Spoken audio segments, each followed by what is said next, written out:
Hi, I'm Mitchell Kopitch, and welcome to an intimate look at Dark Souls. Tonight I'll be taking a deep dive into not only what the Souls experience is, but what it has accomplished, and why it's significant. To do this, I'll be breaking the video into two parts. The first part will explore the original Dark Souls. Really, I'm hoping to use that time to ground us in the philosophy of the games, specifically talking about the design, things like the UI, the music, art, gameplay, narrative ideas, everything I can manage to cover. As I do that, I hope it's clear that much of the credit I'll be attributing to Dark Souls was first accomplished with Demon Souls, and in other cases is better handled in its sequels. I'm largely using Dark Souls as the base, to get a grasp of what the series' strengths and interests are. If you're new to the series, this part will be of particular interest. Part 2 will talk in depth about the series, how each entry differs from one another in terms of their artistic direction. So I'll be talking extensively about opinions and sentiments towards these games, which will be better understood after playing them. Then I'll end it all by uniting them together for what they mean as a series in the gaming world and in the world of the arts and beyond. If, on the off chance you have yet to play these games, I strongly urge you to do so before you watch this video. Play at least one of them. The Souls games are an incredibly rare experience that is best had with the least amount of knowledge you have going in. I myself started with the original Dark Souls. I hated it. And then I learned to love it. And I went out and played every other entry I could get my hands on, plus their expansions, multiple times over.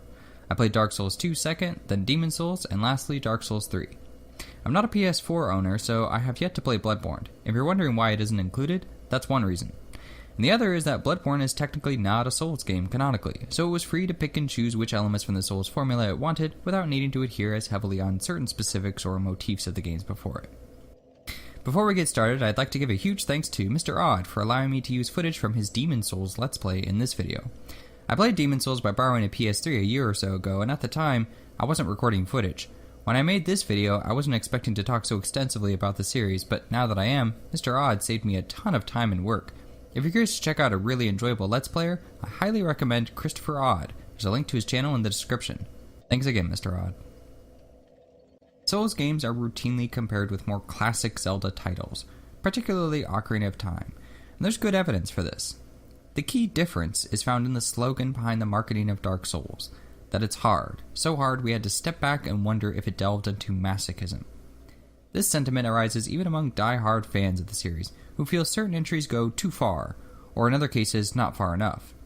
And they believe this in some ways concerning the difficulty, in others its innovation, or lack of. So what do I think? Well, I believe Dark Souls does go back to Zelda roots, but I think they go back much farther than the N64 era. And while I don't prescribe to the slogan that people should just get good, I do think these games are absolutely masochistic, all of them. But that's a good thing. So let's take a look at why. Dark Souls was first given to me by my roommate in college. He was switching over to PlayStation, but he had an Xbox 360 copy of Dark Souls. I don't think he ever could have known the impact the game would have on me. We weren't particularly close, but it was a nice parting gift, and I'm ever grateful for it. At that time, I was losing quite a bit of interest in gaming. I still played them, but I didn't love them like I used to. When I started Dark Souls, it was brutally difficult, and I wish I had footage of my first playthrough because it would be amusing to see the disparity between how poorly I played then versus now. But like most people, Souls games have this infectious quality to them. You can't get them out of your head, your blood, and you keep pushing forward until you prevail. It reminded me of older games that were about difficulty, games that make you weigh tough decisions, that made you feel like you were an adventurer, a dungeon crawler, games that didn't care to accommodate the player, trusted their intelligence, trusted their own compelling world and gameplay to be enough. The first time I knew anything about Dark Souls was during a showcase. I remember seeing the dark atmosphere, those tick marks on the health and stamina meters, and the conversation about the game, how it provides a good challenge. I wasn't too interested then, since I believed, like I'm sure many others did, that it would be too difficult and or who would have the time. I've since learned that we all have the time actually, given how many hours I've put into this game. I think when we say we don't have the time for a game, what we're really saying is, will the investment to learn this game be worth it? Since this can never be known, people often prefer to opt out rather than in on new, atypical experiences. It's understandable, but Dark Souls changed my entire worldview of gaming, and for the better, and an experience like that is one you can't put a price on. At a glance, Dark Souls does not appear very welcoming. In fact, intimidation is a key term used in describing the experience. Both its internal aesthetic and its marketing and notorious reputation practically cripple the player before they've even begun. I think, though, if you look at the game's UI and direction, in stagnation, much of the anxiety can be dispelled. The game starts you in confinement. There is no music, only the patrolling stomps of a nearby monster. In the top left corner, we have a red and a green meter, our health and stamina. Also in this corner is the humanity counter, which is set to 0. Being set to 0 is a good thing because it means we don't need to worry about it right now. We need not be concerned over an amount of nothing. Despite the risk of alienating the player by making them an undead, effectively undoing all of their character creation, it is important to start us this way mechanically because it ensures the player will have little to no consequences for dying, and instead teaches them the basics before introducing humanity, which is going to be an unusual mechanic. The absence of our human form is also important narratively, but I'll talk more about that later. Right now we're looking at the deeply complex labyrinth of systems and ideas and how the UI pokes holes into its insider knowledge so that a player can become a part of its world. Moving to the bottom left, we have 4 rectangular boxes, and I really like how each represents the 4 directions on the directional pad of the controller. A weapon, such as a sword, will be displayed in the right slot, and since we can see this on our character, we can infer that weapons in the right hand will match the right slot and the right direction on the D-pad. As we progress through the tutorial, the slots on screen will fill up with a shield and a healing potion, and later spells. The game makes a conscious effort to make sure your exposure to the extremely high expectations it has of you a gradual one. I'm also fond of how you use the bumpers and triggers for attack and defense. It feels far more natural this way than the X or square buttons of other games. Shooter games intuitively utilize the triggers, but it's just as intuitive to associate the rims of the controller with the player's own sides. The closer that connection, the better. Finally, in the bottom right hand corner there is another counter set to 0 for our souls, which is both our money and experience points. What I'm saying is, despite the intimidation factor, the UI is both clean and accessible, if not outright reassuring that the player is in good hands. Now, our first instinct is going to be at least a little bit offended at our situation. It does not bother us that our character is in confinement, especially since the key to escape is right before us. But it does bother us that we spent a good deal of time customizing our character and to find all that work and preference seemingly dismissed. However, leaving the character's hair is a signal that we can restore our humanity form at some point, and an assurance that the game does remember our actions. Through this opening, we can intuit how the world of Lortrion will treat us. We are imprisoned because of a curse that we carry. Like leprosy, we are the filth and the scum of this world. And the proof is self-evident. Our imprisonment is justified by what the player can witness before them. The game has taken our creation and mutilated it. But why? What have we done to deserve this? Nothing. And yet by doing so it conveys a very poignant message, that the game is not here solely to entertain.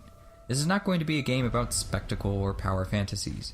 We may not have been forgotten, but we are not given the luxuries that virtually any other game would give freely. And that's the key point. Everything in the world of Dark Souls must firstly be earned, or otherwise gifted by an NPC. You must earn the souls to level up, you must earn humanity, you must earn the big pilgrim key, and passage into the game world proper.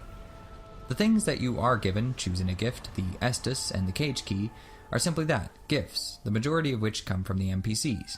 You may speak with them, they will sell you resources or give tips, and then they will die, and when they die they will come back, and they will have gone mad, and then you will be forced to kill them, lest they kill you. This leads me into the positioning of our player character. We are always brandishing our weapon. We never sheath our blades, not even in the company of friends. This took me a while to get used to at first, and on occasion, I do wish I could put my sword down for just a moment. But that's not the world of Dark Souls. Dark Souls is about this ever-present force, this darkness surrounding you. Though, it is kind of a throwback to retro games, where the character models would often stand still with their weapons drawn all the time. When you pick up your controller, you pick up your sword, and the two share the same physical relationship. I can't tell you how many times I've been in the bathroom while resting at a bonfire, only to be invaded and killed during my absence. Here's some footage of that happening right now. If you thought the UI was starting to sound simple, this is where the intimidation factor comes in at full force. Not only is your character in a constant combat stance, but you cannot pause the game. What's more is that at some point you'll realize that you cannot make save files either. If you die, lose your souls, and then die again, then those souls are gone for good. Imagine how confusing a transition this is coming off of a game like, say, Fallout 3. Strangely, Dark Souls saves more often than practically any other game, literally after every encounter.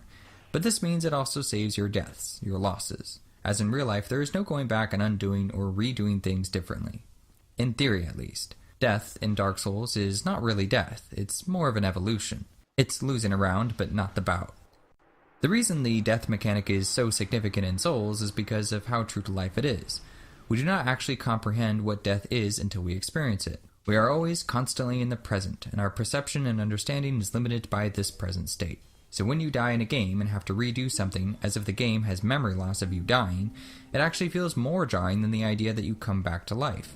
In fighting games like Super Smash Bros., you also die, and immediately come back to life to enter the fray again. You do not redo the match, it is simply the next match.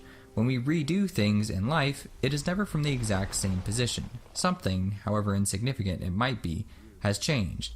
And that's how it is in Smash and in Souls. Dark Souls is far more realistic in its approach to UI, so realistic in fact that it's sometimes shocking to me on how unsubtle this can be handled elsewhere. The UI of what is happening occurs as it does naturally in the world. Of course, you have the health bars and numbers, but these are all part of the role-playing identity. And even then, they offer something dynamic. Consider your first view of a Black Knight. Because you can lock on and see his health meter, we know he is an enemy, but we don't know how powerful he is. We have to base our conclusions on the artist's rendition of him, not by some arbitrary number hovering over his head. When an enemy swings a sword at you, you are meant to watch the sword, the wrist, the enemy itself. In most games of the time, and even very often today, this is conveyed through colorful flashing indicators above enemy heads, things that tell the player what to do.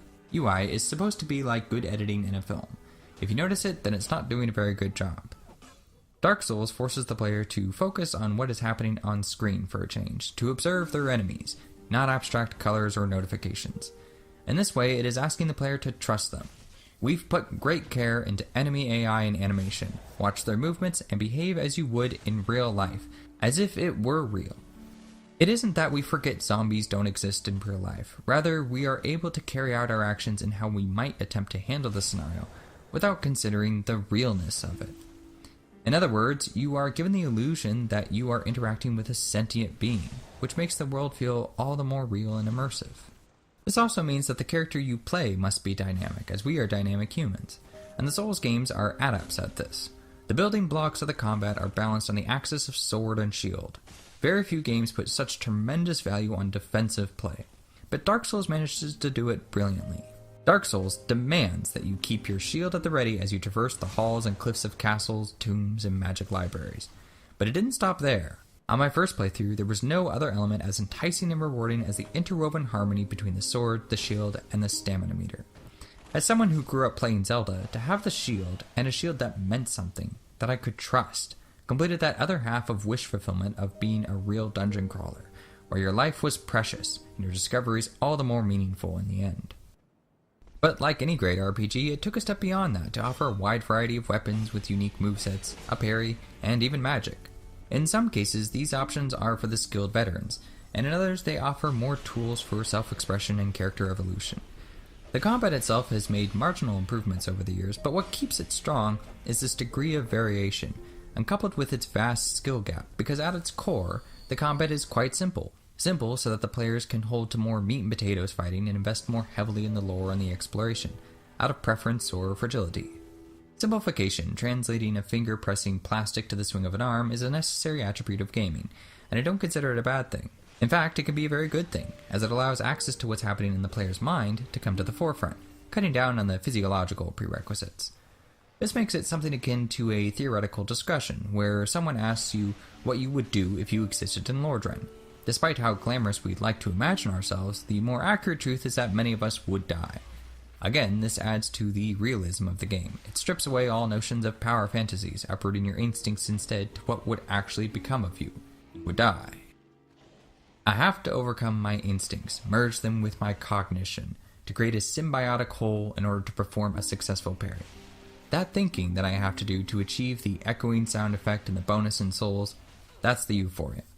Battling a boss for hours upon end and eventually succeeding is relief that the hardship is over, and then, gradually, a revelation that you underwent a trial that is now behind you. It's your achievement, and it is significant to you because no one did it for you or made it easier, not even the game itself. And it's hard also, but special, recognizing that you have too much proof now to call yourself worthless. But despite the realism, Dark Souls also contrasts itself by merging its spirit with games of the past. Something I love is how enemies can be seen from a distance, refusing to move until you approach.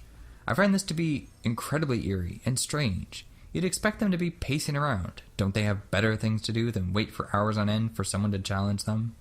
Movement, oddly, would make them seem like a natural part of the world, and be far less noticeable as a result.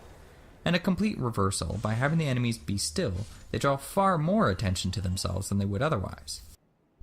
This seems important, too, to have since the art direction is exceptionally subdued.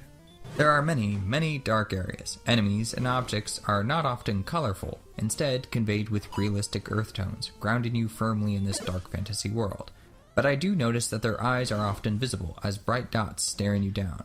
You're being watched, focused on. You lock on, and the duel begins. And every time, death and all of its implications are on the line. The eyes themselves have no motion or life to them, just sentience. I can almost imagine a Dark Lord has brought these monsters to life, husks to do his bidding. I called it strange, which is true. Enemies do look strange. Unnatural, even. But when we talk about Dark Souls as a rebirth of old-school tabletop roleplays and gaming RPGs, it becomes clear how their behavior, or rather their lack of it, is reminiscent of games like Lufia, Breath of Fire, Dragon Quest, and more. You walk along the overworld, and at random, or perhaps by designation, you encounter a group of foes. Combine this with the stamina meter, and it adds up to an interesting way to incorporate that turn-based combat that is a staple for RPGs into a real-time action RPG. Resting at a bonfire allows you to choose which spells you want to meditate on, so you can bring them with you on the day ahead, just like you would in a tabletop roleplay. Then you have the combat itself, its sheer lack of exaggeration or spectacle, instead depicting swings that you could feasibly do in real life. It is for these reasons that I think Dark Souls is so reminiscent of an older time, an archaic way of gaming. But it is also like this in other ways, like in how it juxtaposes things that don't belong in the same world. The Primordial Serpent, for instance, is one of those characters that was pretty immersion-breaking on my first playthrough. His mustache reminds me of dog ears on a character like Pluto or Goofy. Then you have that image of him upside down, which is pretty ridiculous. But it's the kind of thing that makes Dark Souls specifically unique among its brethren in the series. You have music like the fight against Seath, which is pretty weird, and it's hard to find a track that is comparable to it in the other titles.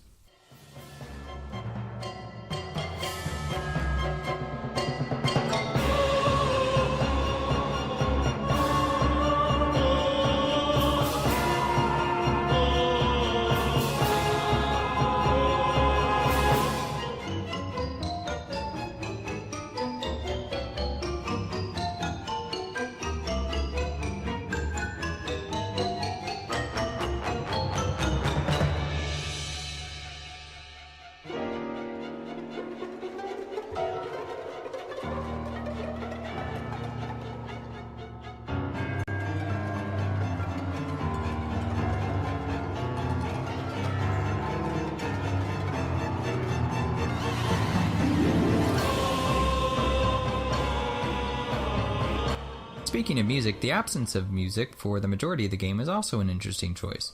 Just like when you're walking down the hall to class or to your car, there is no music, just the ambience of life around you. Despite how much I think this helps me concentrate on each battle, I do think the game could have benefited from a little bit more music. I mean, you have the Ash Lake, which has music and enemies, and that works fine. But it is an exceptional area, so I suppose it doesn't count. I think by music, what I would really have preferred was something extremely, extremely minimalistic. This probably sounds like utter blasphemy to you, to be adding music to the game. But my point is, a few simple tracks for a few areas, even if it's largely rumbles and gusts, would go a long way for me.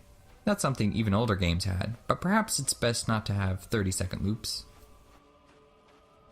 One of the most effective ways the music complements the experience is in its reservation for bosses. Consider the rising build into a heroic battle with a demon atop the castle ramparts.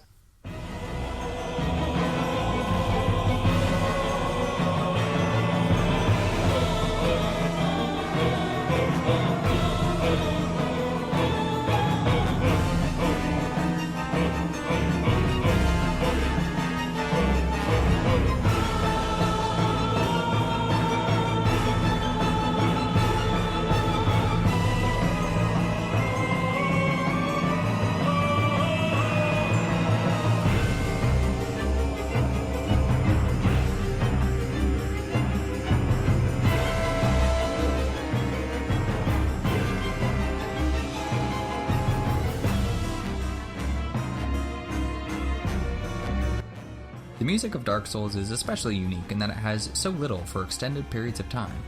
Then when it does arrive, it does so with vigor and prowess.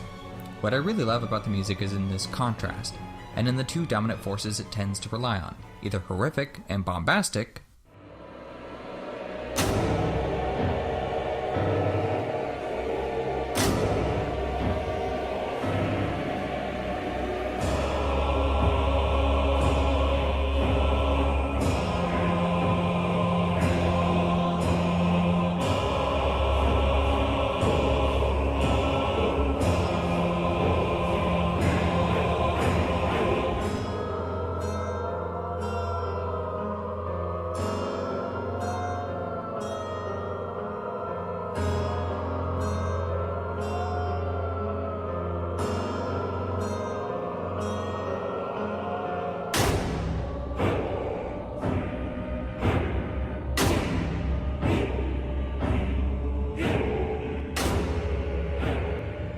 or in quiet, somber melancholy.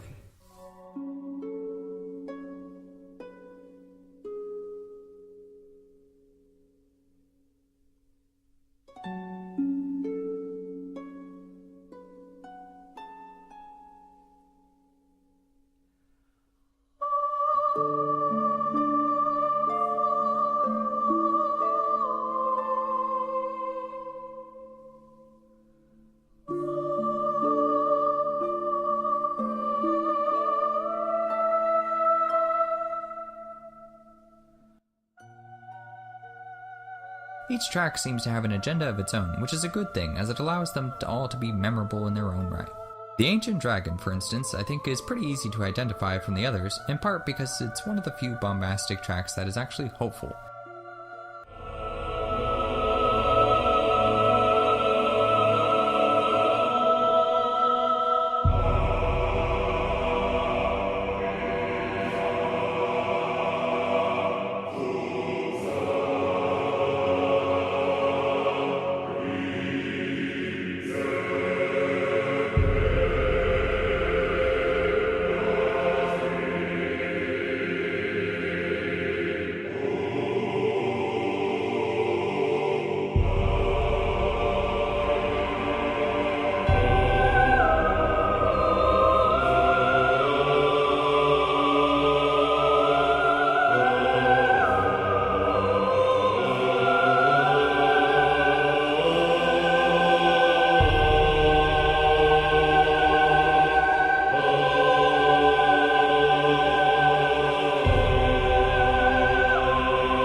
It goes probably without saying, though, that my favorite track, as it is for most of us I think, is the music for when you're creating your character.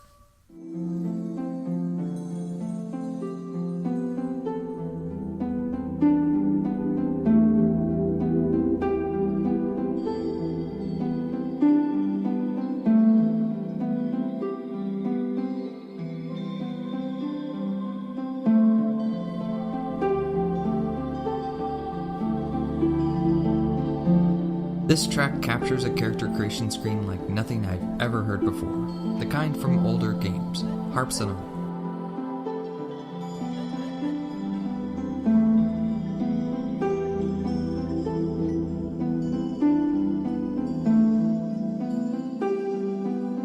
There's a majestic tone to this track with its use of the harp and what I can only conclude is some kind of crystal sound. Crystals are associated with magic in the games world, and this is a nice way of establishing that connection early on. But more than those things, it strikes this beautiful balance between magic, mystery, and with the strings it creates even that little bit of anticipation.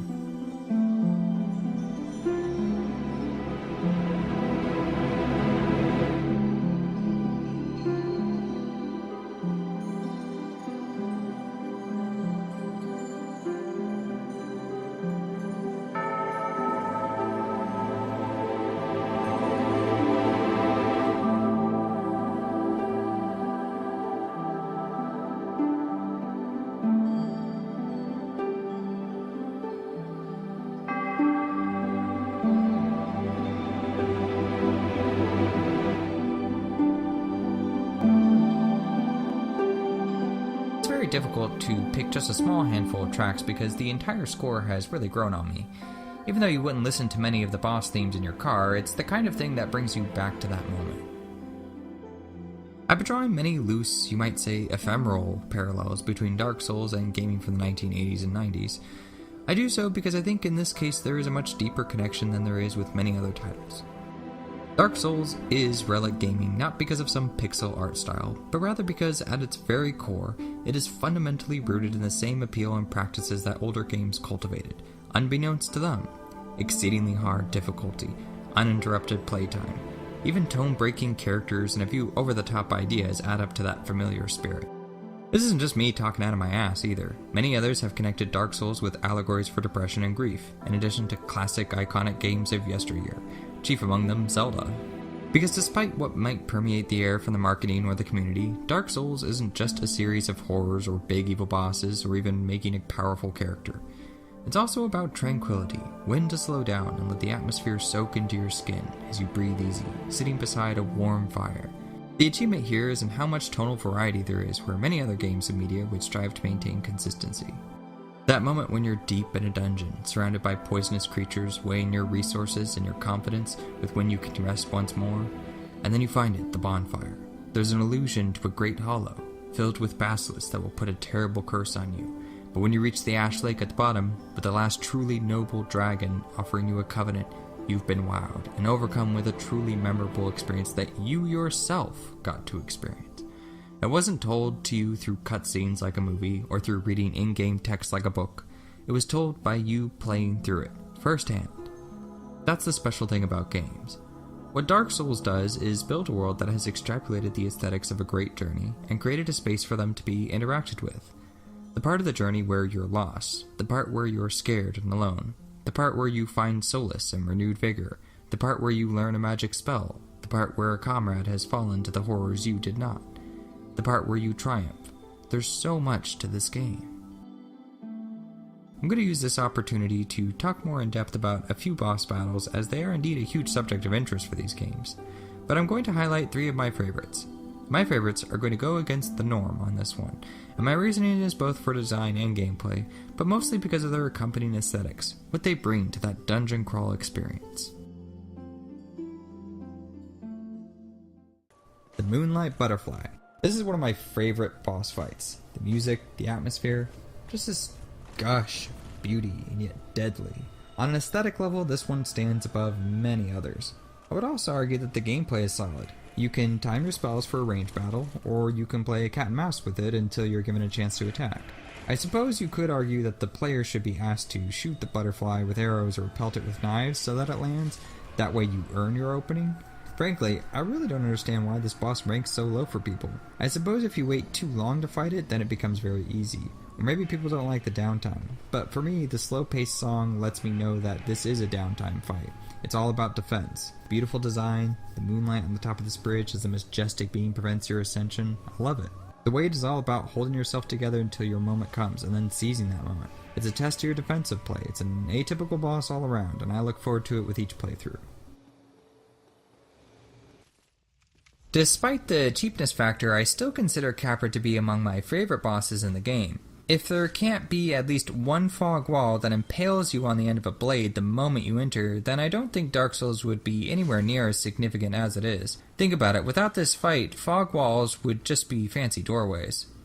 That moment when you're going into the bowels of the castle, you make a wrong turn and you find yourself trapped with a demon and bloodthirsty dogs tearing away at your flesh, and there's no time to react, and it's not fair, and if only you knew about the magic master key. You're trespassing. This is the lair of the Capra demon. Claustrophobia is setting in, and your adrenaline starts pumping because if you don't do something fast, you're gonna die. Fed to Capra's dogs who will bury your bones in a garden tucked away where no one will ever find them. These are the aesthetics of this fight. The first time I came across Capra, I died, but I was also deeply compelled. I like finding a demon lurking in the shadows. I don't see Capra as a boss fight like Artorias where it's all about a knightly duel. And it's not like slaying a dragon either. Capra is a rare fight that isn't a boss in the bombastic fashion of the tradition. He's more of a mini-boss. You can avoid fighting him altogether, but I think he adds something special about the variety. I like that you can just stumble across a demon in a dungeon, and it doesn't have to be this grandiose event. Fighting Capras later feels like the world comes full circle too. There are always the few stragglers or outcasts who can be found nestled in this forgotten world. People say this fight is hard because of the dogs, but they also say the fight is easy once you get rid of the dogs. To me, that translates to the fight being of medium difficulty.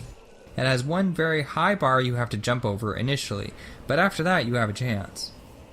I find Capra to be an essential addition that communicates scale very well, maintains some difficulty even without the dogs due to the enclosed space, and gets at that survival instinct better than most.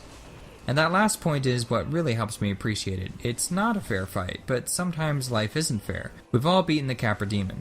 Bell Tower Gargoyles and Ornstein and Smog are the two steepest challenges, and they are so mostly due to having to fight multiple enemies at once. Capra also has multiple enemies, but they don't last forever. I suppose it could have been changed so that after Capra reaches a certain health threshold, the dogs would then enter the fight, and we could have accomplished a similar goal, without making so many players feel cheated. But for me, unfairness in a game is not a bad thing if it has a point and is done selectively. Sometimes in life you will come face to face with a Capra demon. Think of car accidents or anything that scares you, comes out of nowhere and is completely uncalled for. We're always talking about how Dark Souls is an allegory for depression. Yeah, because depression always telegraphs its arrival. He's a little cheap, but at 6 attempts I had him down, and 6 is not an unreasonable number of deaths on a boss. So when I forgive him on the grounds that real life isn't fair, it's partially because the unfairness of this fight isn't that big of a deal. Certainly not when compared with other, more unfair bosses that don't even have the aesthetics to back them up. Also, listen to how well the music complements and swells in this fight. Your survival instincts really kick in with this fight, and I can't think of a better way this could have been accomplished without being as unfair as it needs to be.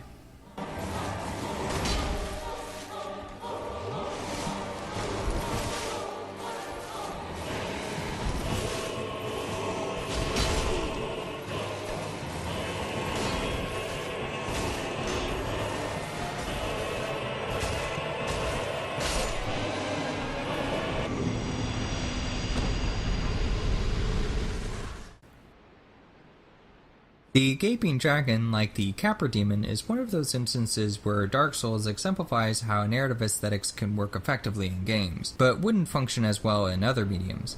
You are, no matter who you are, familiar with the hero's journey, as long as you've experienced at least a single story.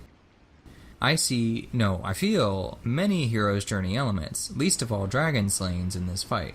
Like Capra, the Gaping Dragon could also be considered under the umbrella of the Belly of the Whale sequence.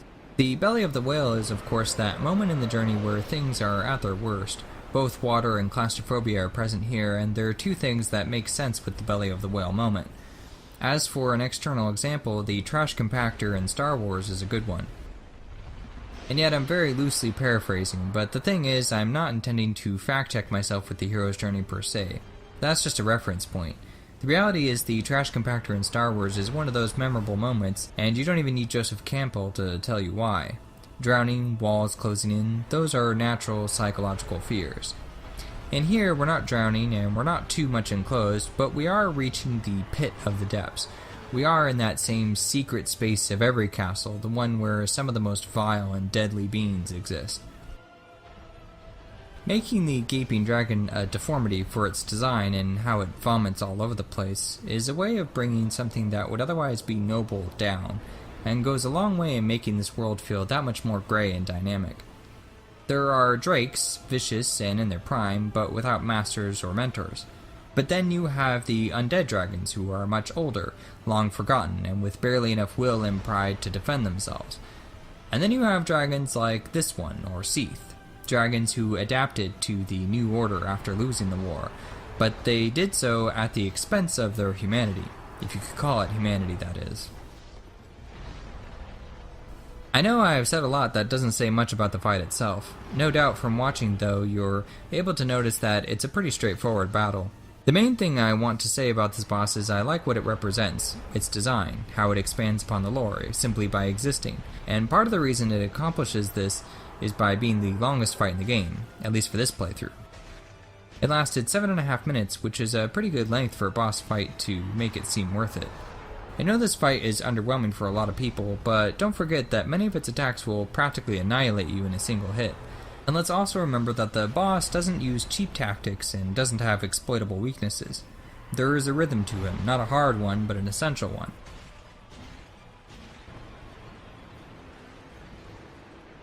If it can be said that Zelda bosses are less about combat and more about puzzle solving and narrative flair, then it can be said that Souls bosses are about intimidation, challenge, and personal achievement. The idea behind intimidation is that the bosses in the Souls games are never particularly hard. It's ultimately a battle fought outside of the game's world rather than in. The presentation is making them appear more difficult than they really are. Even when a boss hits the player hard, it's not about the loss of health. It's about what losing that enormous chunk of health does to the player. It frightens them, gets their blood pumping, and their fight or flight instincts moving. Scares them enough into blocking or rolling away when in actuality what they need to do is remain focused and push forward. That's the challenge, and the achievement, as we've discussed, is when you overcome the realness of the conflict.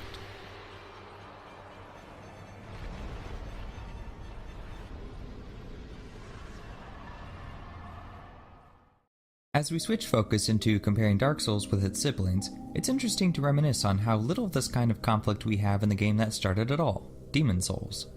In fact, difficulty was never the point of Demon Souls, even though it would evolve into this as the series progressed. The difficulty was not in challenge, not in number values stacked heavily against the player, so much as it was in how it had constructed its own arcane language, and then didn't bother to take the time to gradually teach the player how to speak it. So much has been said already about the importance of player freedom and expression, and yet this is in direct competition with immersion, I'd wager, provided the two aren't deliberately linked in some way. Open world games are the prime example of both utter freedom and extreme limitation, the latter of which is an often unspoken truth. You're able to go where you want, the size of the open world is what matters, being able to explore and discover, pave your own path in the way you see fit. Free, only to do the same quests and combat encounters in slight variations for hours on end. True freedom is not in the size or the scope of a game's map. It's in the systems that give players agency in unique ways, and that's what Demon Souls accomplished. Take the note system, designed to allow each player the ability to aid their fellow players unfiltered. You don't have to use messages for tips and advice. You can instead mislead people into deaths that have real repercussions in their own world. Or you can play it more tongue-in-cheek with quips, make observations, and share perspectives that others may not have. This time, the value is not within the game world. And yet, this is a highly restrictive system. You may only leave a note in accordance with what the game prescribes is appropriate, but it's as free as possible, only filling in enough to make sure the things mentioned are in keeping with the game world. Usually. The restrictiveness of the system is, by what seems like backwards logic, the very fabric for imagination. You can invade someone's world, catch them unprepared, and murder them for their souls. Or this happens to you. Or you can aid someone else, come alongside and co-op together. Everything about the online system shows a firmly planted identity against casual social media, against open world and endless accessibility. You have no control over NPCs who are murdered, no control over your save file to undo mistakes, no ability to stockpile souls, no control over the dramatic and unforgiving health loss upon death and being stuck in soul form. Had the game not had a character creator, multiple magic schools, many varied weapon types, and surprising bosses and gameplay mechanics, wouldn't it have flopped? Truly, imagination is where the game shines brightest. Even the story itself, created on a foundation of bits and pieces, and like a real explorer, you have to make connections using the vague information that is available and creatively fill in the gaps, if not outright imagine alternative narratives, and all for the sake of fun. What's perhaps even better about a system like this is it even allows the creators of the game to come up with narratives that then become clues, free to not firmly confirm any particular idea, but to let the aesthetic tone and motifs guide ideas for NPCs, events, as much as boss designs and more. The true narrative of Demon Souls, as is the true narrative of every innovative and highly praised game, is the one made by the many varied experiences of players, either through the invasions, or in the speculation of who or what bossa is, or in having to re-strategize to overcome a challenging boss. Halo didn't become the franchise powerhouse it is today simply by having a good story and good gameplay. It takes something more. It's when you create a space that is not endless and directionless, but neither can it be too linear or ham-fisted. Players have to want to be Spartans on the Pillar of Autumn. Players have to want to explore Boletaria as the slayer of demons. Players have to want to speculate why this snake has a mustache.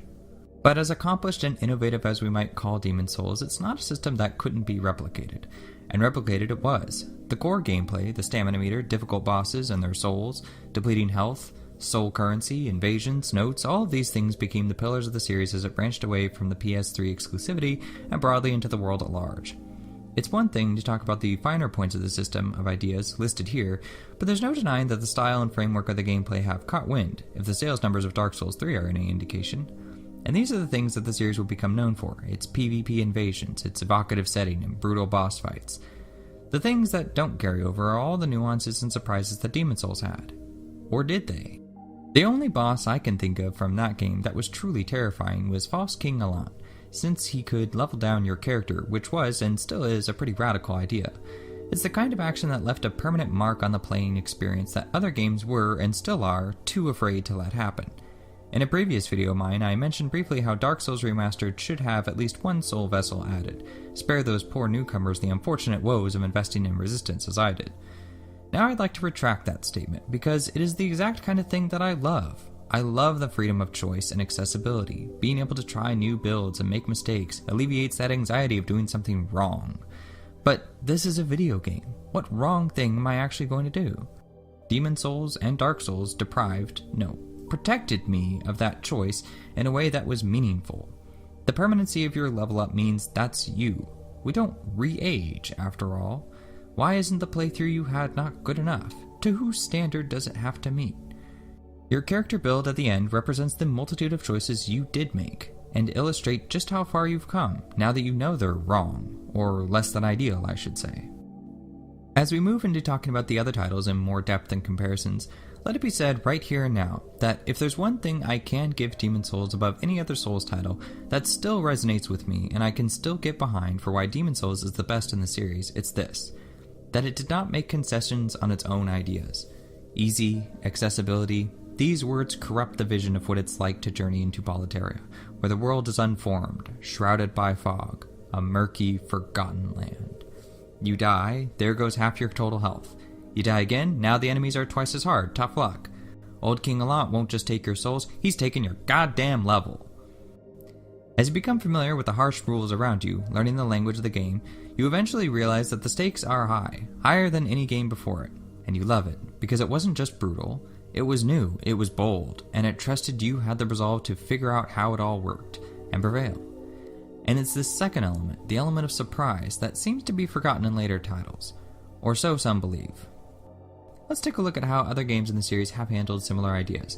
Are there compromises to the vision? Are there still surprises? And how has the tension been replicated? Dark Souls 2 and 3 both do much more of their legwork with regards to their themes and aesthetics than actual gameplay revolutions. At some point, I would love to do an intimate look of each of these, but for now, let's take a glance at what agendas these games tried to accomplish as they grew up in the shadows of highly successful and respected older siblings. We'll start with Dark Souls 2. Dark Souls 2 is a severely misunderstood game, and I mean that sincerely, for there are very few games, few anythings I would give the misunderstood title to.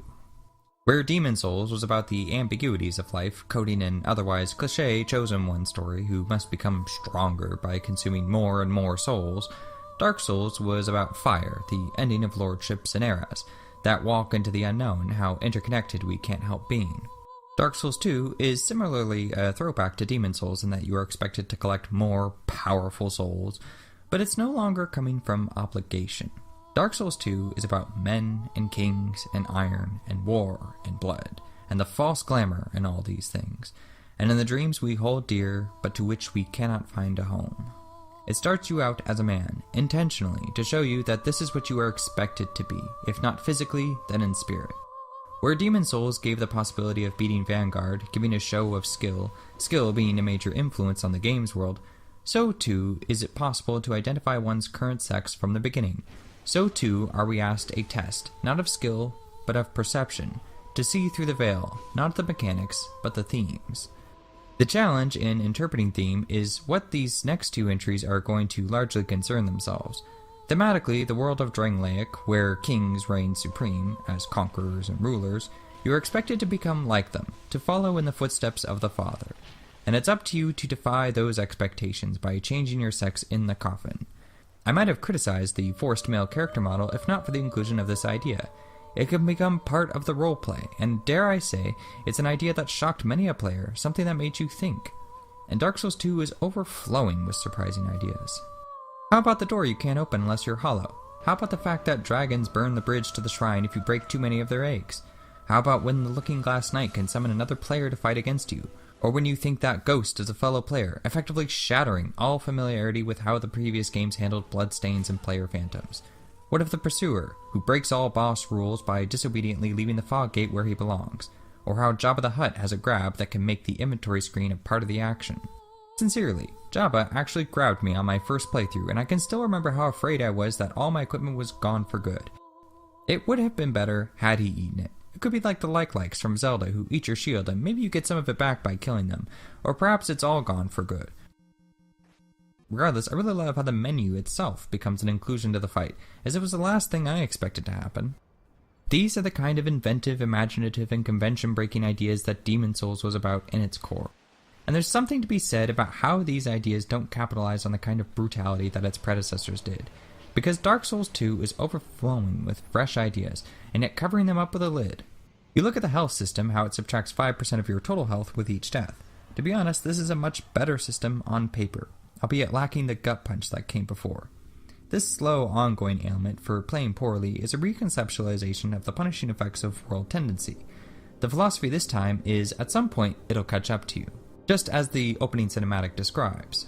The trouble, though, is you can't go below 50%. If it's to build upon an idea, why not have the player continue to lose health until their character is permanently dead? That may sound too extreme, but you could wear the Ring of Binding, which could protect you from this fate, with maybe 10% health until you find an effigy, turning the game into a one-hit death mode.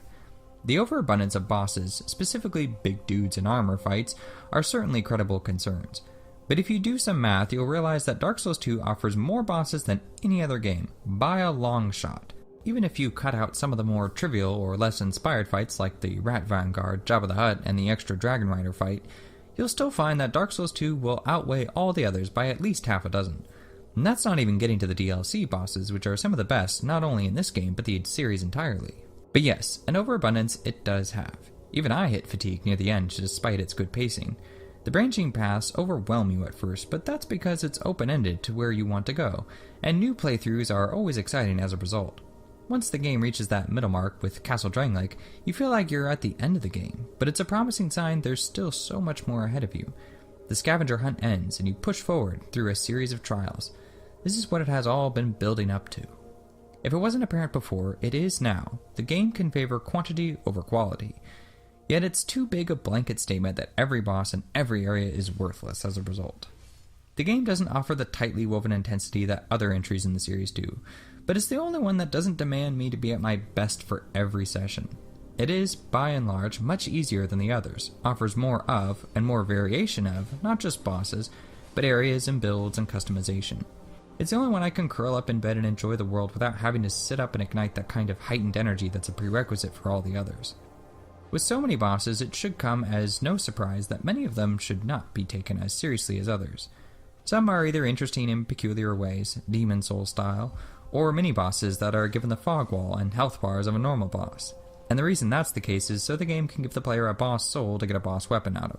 Perhaps the game would have been better off if it had just treated enemies like Jabba the Hutt and the Royal Rats as just enemies that you come across, without all the fanfare. Something akin to the giant rat or the boars from Dark Souls 1. I don't think missing out on a few boss soul weapons would have impacted the game all that much, but I could be wrong. The Pursuer is one of my favorite bosses because he perfectly affirms the themes and ideas Dark Souls 2 is trying to accomplish. Beyond attacking the player mid-stage and providing a good shock as a result, he also gains a significant increase in power and a new move if you happen to get grabbed, so it's a more punishing mistake than simply losing a bit of health like it is for every other boss. He is an absolute boss in his design and in how punishing he is. But the most important thing about him is he teaches the player an important lesson about rolling. In previous games you could trust your shield in every situation, bartering rare exceptions, but now rolling is a viable option, and the Pursuer is going to make for damn sure you know about it. As his name suggests, the Pursuer is your nemesis, hunting you down throughout the playthrough, applying pressure to be at the top of your game at all times. My experience solely rests with the Scholar of the First Sin edition, where the Pursuer is a complete madman. even going so far as to be a multi-boss extravaganza, showing up at frequent locations to ruin your afternoon. Same for Forlorn, the NPC invasions, as is the case with basically everything in this game. It's absolutely overkill. The way the game centers itself on the axis of dreams, ambition, and self-preservation is a much more nuanced far cry from the way the player character in previous games was a chosen one in a relatively straightforward narrative that was only complex due to the method of communication and for the uniqueness of the world it took place in. Dark Souls 2 similarly tells the player they're special, but the characters are far more cynical and distrusting of you this time around. You're not some noble hero who's going to do what's necessary for Boletaria or Lordran. You're just here in a desperate attempt to escape madness. And that, to me, better exemplifies the spirit of Dark Souls than anything else. It is chiefly about the player's individual war with their own real-life ailments, psychological, social, or otherwise. The Firekeeper introduction is a pretty notorious example for how they belittle the player. Where Dark Souls 2 fails to capitalize on those mechanically compelling ideas, it makes strides in thematic ones. How do you have the nerve to berate the player in the opening scene and expect them to have an enjoyable time with that negative energy permeating their mind? But Dark Souls 2 is not about the player character, it's about the real-world player playing. Overcoming trials and hardships happens not against the game's bosses or areas. This time it's against the NPCs, the logic-defying status of Drangleic, with their character's functionality crippled without adaptability. It's a battle between the game and the player themselves, and it's the kind of thing that could only work in a Souls title. But that's my interpretation. The reality is we still have a game here, and that game has to be fun to play. Dark Souls 2 merges and remixes a myriad of ideas from its forefathers, from evolving the grass into life gems into a more strategic healing reserve than it was before, to transforming mini-bosses into full two-thirds bosses to expand the content for dollars with player customization and choice to an all-time high. But that doesn't mean it was without heart.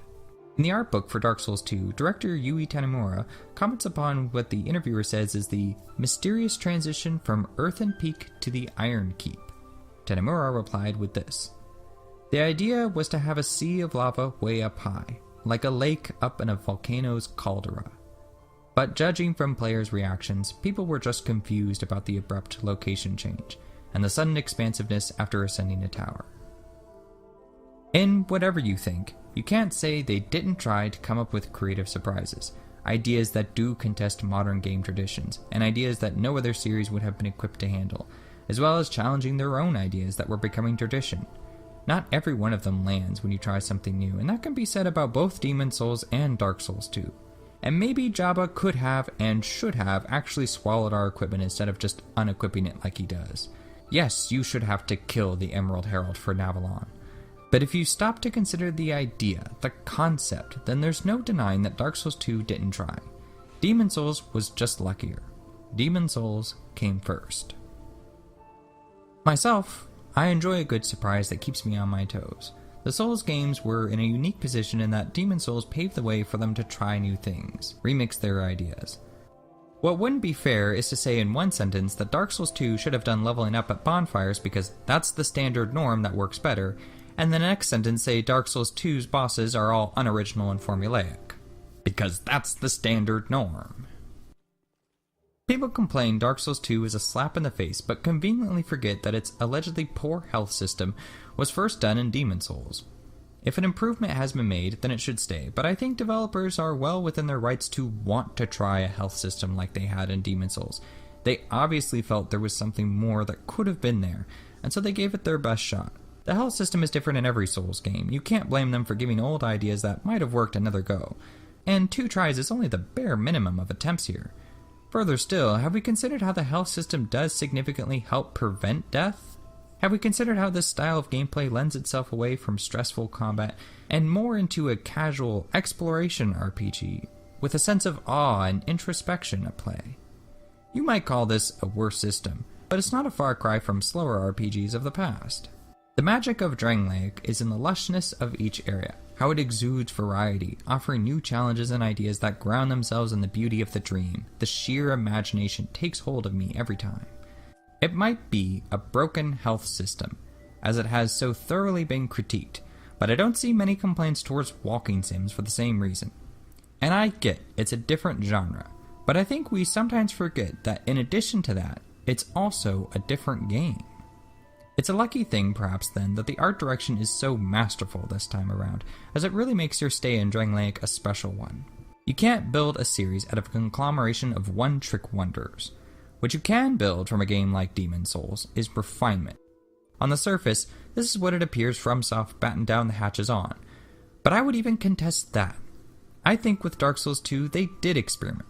I think they did innovate.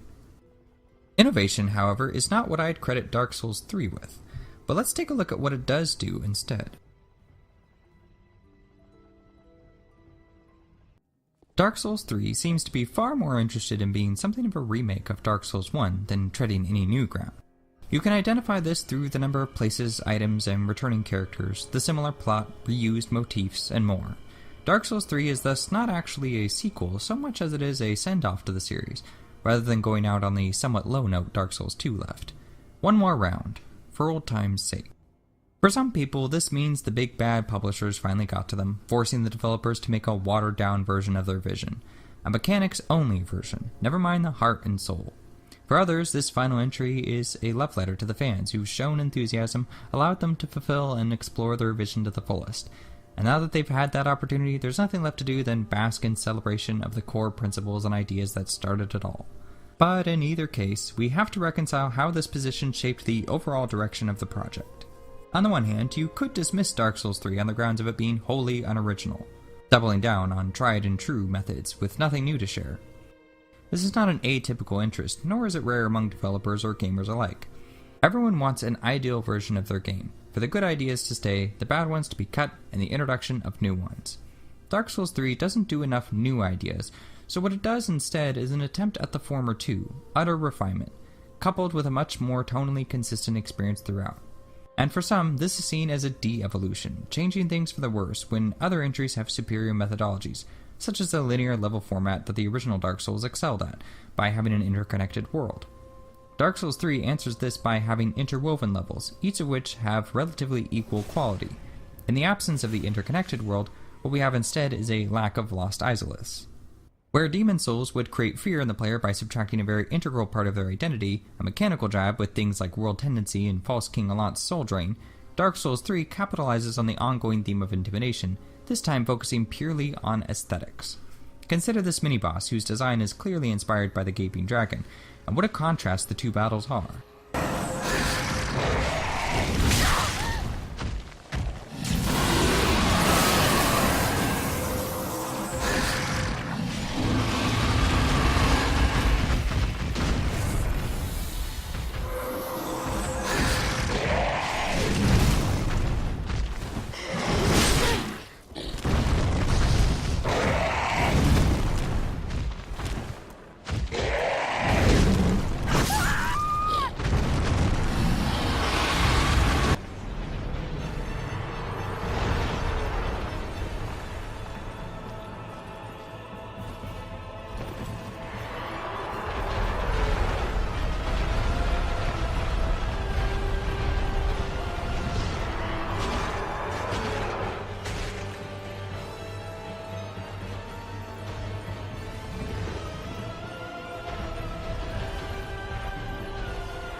There's a much greater emphasis in the aesthetics of movement and concept, the surrounding visual and audio cues.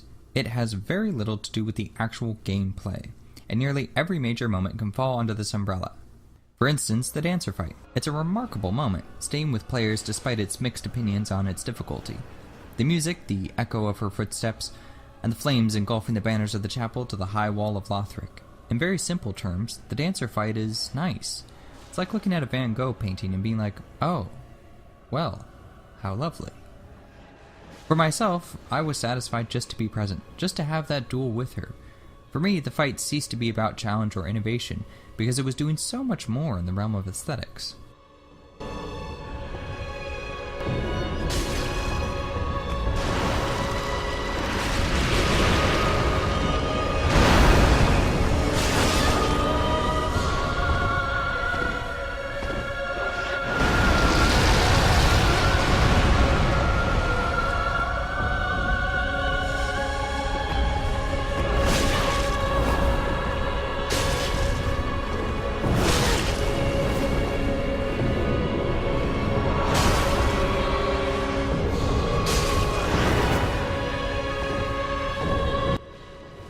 Another example would be the Abyss Watchers, which has a very elegant piece of music to accompany the sorrowful failings of fallen knights.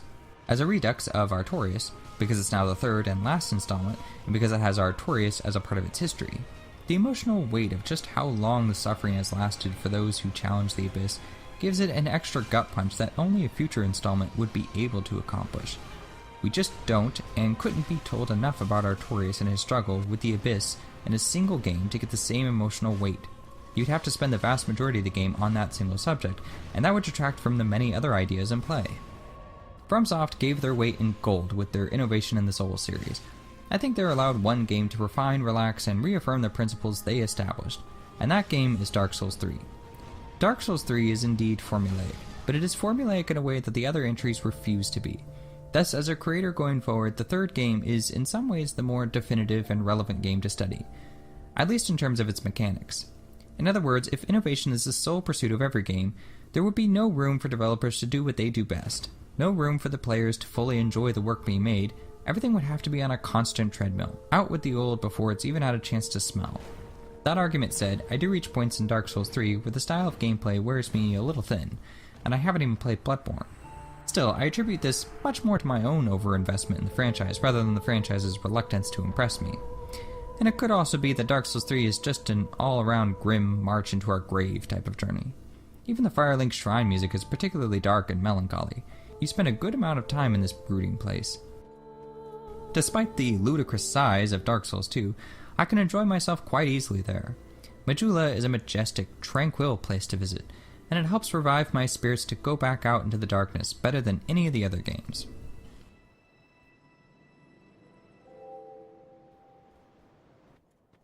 The emphasis Dark Souls puts on actual playtime is what makes it so significant as a video game. Dark Souls was such an eye-opening experience for me for this very reason. The game trusted me with so much, and cut away virtually anything that wouldn't be in my control.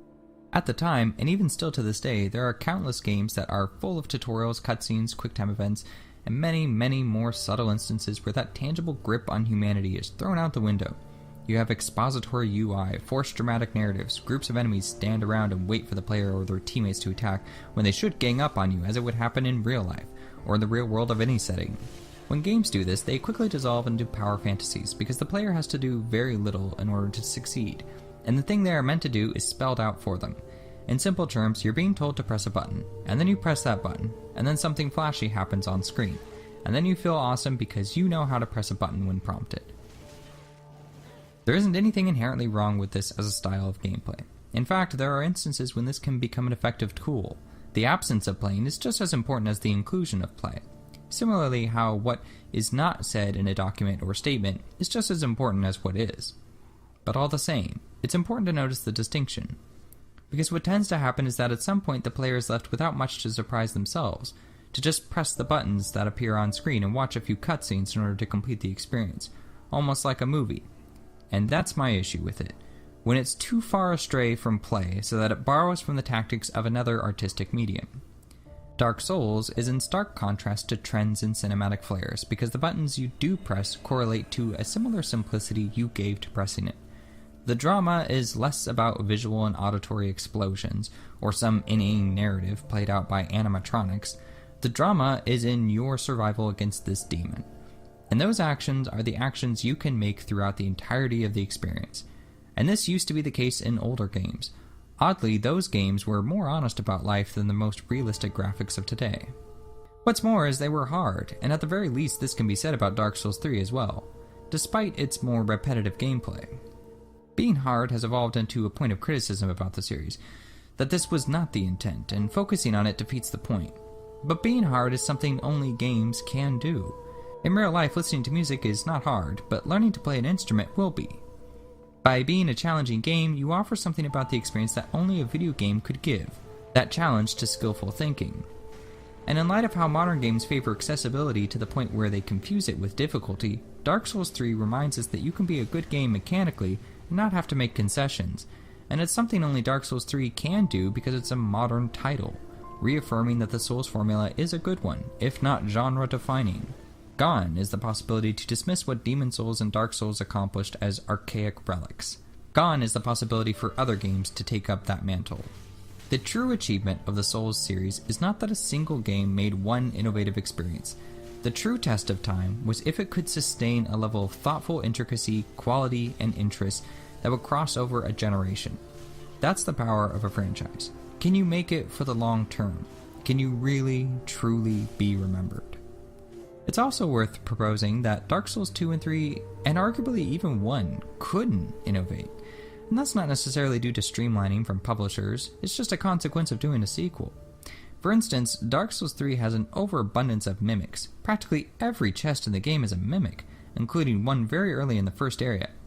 Once the player encounters this, they'll know that future chests might also be mimics, so if they're smart, they're going to attack all of them. This means that whenever you see a note tipping you off that the chest is a mimic, it really makes you wonder what purpose the note system actually serves anymore, since you're bound to be checking the chests even if you aren't a veteran. Thus, mimics nor the note system can mean the same thing. Mimics become more like optional mini-bosses for rewards instead of being part of one of the many creative tricks in the House of Traps. But that's just the problem with a magic trick that plays on shock and expectations. It can't be replicated so easily. What you would have to do is radically change the player's expectations. In fact, you may have to go so far in this direction that you have to remove chests from the game entirely, or otherwise leave them alone. But if you did either of those, and if you did this with everything that makes a Souls game, then at some point, it wouldn't be a Souls game, would it? But let's be innovative for a moment and ask, why does the note system need to be in future installments? Why has the invasion system remained? How about mimics? What purpose do they serve when the surprise element is gone? Well, I don't know about the former, but in terms of invasions, one obvious direction you can go is make the system work better, to improve upon it in some way. And the same goes for the bosses. But better means reaching for a standard. So at some point the team would have to sit down and talk about what the tentpoles are going to be moving forward. Naturally, not all of these things I mention are weighted equally. The note system is arguably far more integral to the series than the mimics, so you really only need to keep something like the mimics as a crowd pleaser. Or you could tackle on a cheap but fresh gimmick to the chess. Even doing something like changing the position of the chain or the attacks in the mimic, I don't think would have made the game any better, and that's because it would have been cheap. My point is, you might like something like the note system, illusory walls, and a boss that refuses to fight back, and you might like them enough to call them innovative, but you can't deny that these things are gimmicks, and you can't build a series out of one-liners and peekaboos. The first time you decide to trust a note and hit a wall to reveal a secret is special. The next time you trust another and walk off a cliff and end up dying, this is special too. But every time after that, and you basically don't even need to read the note to know what it says. That's not to say that if the system in place can be used to have fun, well, then it's a worthwhile inclusion. But you can't call it innovation anymore. It's just the invasion system. It's just the note system. Defying expectations will only take you so far. What you ought to really do is strive to be timeless. I first encountered Patches in Dark Souls, so my second interaction with him was in Demon Souls, and by then, I knew how things were going to go. This made that experience extremely immersion-breaking because I was seeing the developers' cards before they got to play them. The unique things about Demon Souls are much harder to grasp if it isn't your first entry to the series. Unless, of course, Dark Souls 2 is your first game, because that one doesn't have Patches in it, does it? And in its place is a new character with a new storyline that is at least an attempt to create an identity of its own. Whether or not it succeeds is a conversation for another day, but I digress. All the slogans and mottos surrounding these games, tough but fair, prepare to die, all of it is meant to speak highly of the unique style these games revitalized. Games of the past were and remain difficult, and the reason for this may not have been an artistic one, but it nevertheless helped shape the cultural identity of the medium. Films were never meant to be in black and white, but because they were for a time, the black and white film has now been adopted as an aesthetic choice by filmmakers, a way to speak internally about the inception and evolutions of what is now firmly the stepping blocks of the medium. So too, difficulty represents the history and identity of gaming, whether modern games are interested in it or not, and it is no bad thing that nowadays we have a mix of both. But Dark Souls contributed to the important conversation that needed to be had about overcoming challenge. There are other games from the time, and even before it, holding on to difficulty as an aesthetic, but none of them quite so attractive and articulate as the demons in Dark Souls. None of them had as strong that pen and paper RPG feel, that turn-based real-time action, sword and sorcery, that harsh juxtaposition between bombastic music and silence, death and life. The Souls series is coming up on its 10th birthday as of the making of this video, and I think there's a lot of confusion about what the significance of the series means, which one deserves the most credit for it, and just what sort of credit it is actually getting. Dark Souls tends to be the most revered, but sometimes this seems like it's overshadowing Demon Souls. To separate the two, we have to ask ourselves just what are the unique things that the series is most respected for, beyond the gimmicks. What did the series do that are truly ongoing ideas, that are really timeless? For my money, it would be the death system, the invasion system, but I would also argue the health system in the interconnected world. Only the first two belong to Demon Souls, so at the very least the two games could be considered equals. Dark Souls uses the Estus system to put pressure on the player to make them really balance their healing reserves against their skills in combat, and the unknown of what lies ahead, and when they'll be able to rest again. The reason Dark Souls revived my interest in gaming is it brought me back to the original Zelda, where I would be mid-dungeon and weighing the very same thing. Dark Souls accessed that very same mental space that I'd forgotten about. And this system was supercharged by the inability to warp for the first 2/3. Being trapped in Blighttown, always checking my Estus, and having to backtrack to the bonfire created this intimate relationship with safety and healing against the brutality of the world and my role in it. There were stakes in a game again, and I loved it. When I first arrived in Firelink Shrine at the start of the game, I felt so out of place, so lost and confused. But when I arrived again after surviving Blighttown, I felt like I was home. And it's a pretty unique thing to feel so alienated by the world, and yet come to love it for what it is. Dark Souls made me forget about the controller and concentrate heavily on what was happening in the world. And that just isn't replicated as deeply by the others, whose broken level structure practically forced loading screens after every boss, whose early warping make each space feel smaller and unintimidating if I could just up and leave it whenever. But it is captured in part by the masochistic difficulty, and that's something that each of these games do account for. They're hard, but it's important to remember that they're NES hard. I have the most respect for what Dark Souls was trying to accomplish though, as it reached for something much greater than any other entry in the series, and it came pretty damn close to fulfilling that vision. Dark Souls is the only one that really slows the combat to a crawl, emphasizes your shield like no other, that doesn't give you a magic meter, that severely limits your healing, and these features combined are what make up the soul of the series. It's the one that perhaps best accurately represents older RPGs while maintaining its own rich ideas and concepts at the same time. And the one thing it does do that no other game seems interested in doing is that interconnected world, uninterrupted playtime. It's the kind of thing I wish would have been explored further as the series progressed. Why not make a Souls game with only a half a dozen cutscenes in total, or even less? Why not make the whole experience so that the player walks from one place to the next entirely? No warping. Not at the start, not after a boss, not ever. I don't hold warping against the original Dark Souls. I mostly hold it against its sequels. Dark Souls can only be responsible for so much. You wouldn't hold a film like Citizen Kane responsible for not being shot in color, and it certainly hasn't distracted it from being considered the greatest film of all time. I suppose you could say that Metroid games did the interconnected world first, but those games have been limited by hardware, always pushing the system to load the next room as fast as possible, isolating rooms off with doors and tunnels. It was a brilliant strategy to fulfill the dream, but they're slightly dated as a result.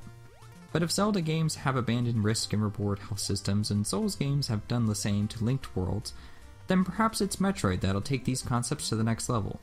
It's absolutely perfectly positioned to do so. Metroid happens to be my favorite game series of all time, and as interested as I would be to play a Metroid game in this style, I will miss the sword and sorcery aesthetic. But just because FromSoft is retiring from making Souls games, it doesn't mean they wouldn't change their mind in the future, or that a different team wouldn't try their hand at it either. Dark Souls established the soil. Now it's there to be utilized. And that is worth so much more than what can be said in a video on YouTube. It's been said on numerous occasions that Souls games, all of them, are much better than most games on the market. It's only when Souls games are pitted against one another that you can identify huge drops off in quality. But that's assuming you see it that way. For myself, I try not to harbor ill will towards a game just because it's different. If anything, I try to see each game in the series as a game that is completely standalone. They're all Souls-like games, you could say. In that sense, the series is the best Souls-like games you'll ever play, and it doesn't matter which one you start with because they're bound to win you over regardless. And that's including Dark Souls 2.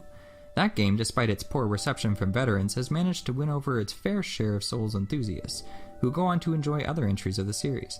If Dark Souls 2 was really that much of a betrayal of the formula, I don't think it would have garnered fans who would seek out the other installments as much as they have. There's no denying the amount of influence the series has had on gaming. You can confidently put Demon Souls or Dark Souls, or for my money, whichever one catches your fancy, among the list of other great games that are truly memorable enough for something invaluable to gaming history. Despite the series' somewhat lacking reception at places like the DICE Awards, the industry veterans have all taken notice, putting in the effort to investigate and often outright mimic these games. It was such an achievement, in fact, that many of them resorted to overt copying ideas, mechanics, and systems into their own games without reinvention. It says something about not only how deep of an impact it has had, but also to how difficult it is to innovate with, not just for the creators themselves, but everyone else also. It's a complicated system to recreate, now that we have it, but it is even more complicated to add to, or at least this seems to be the case for now. But as much as the Souls games have contributed to gaming, they have also contributed to the arts. Talking about games in more academic or artistic settings remains an incredibly trying endeavor where the gap of knowledge is so wide that it's almost as if the two parties are speaking different languages. It might not be relevant for games to chisel out a slot on the shelf with other artistic mediums, but if I had to make an argument that games contain just as much cathartic resonance as, if not more than, books, films, theater, and paintings, the Souls series would be among my very small list to win this argument. In fact, I've done this very thing already, and I'm prepared to do it again when the need arises. But truthfully, sincerely, art is not about winning arguments. It's about appreciation. And I'd argue that appreciation is one of those things you sometimes have to strive very hard for. Learning to appreciate Dark Souls was not easy at first, but I couldn't be happier that that was how it had to be.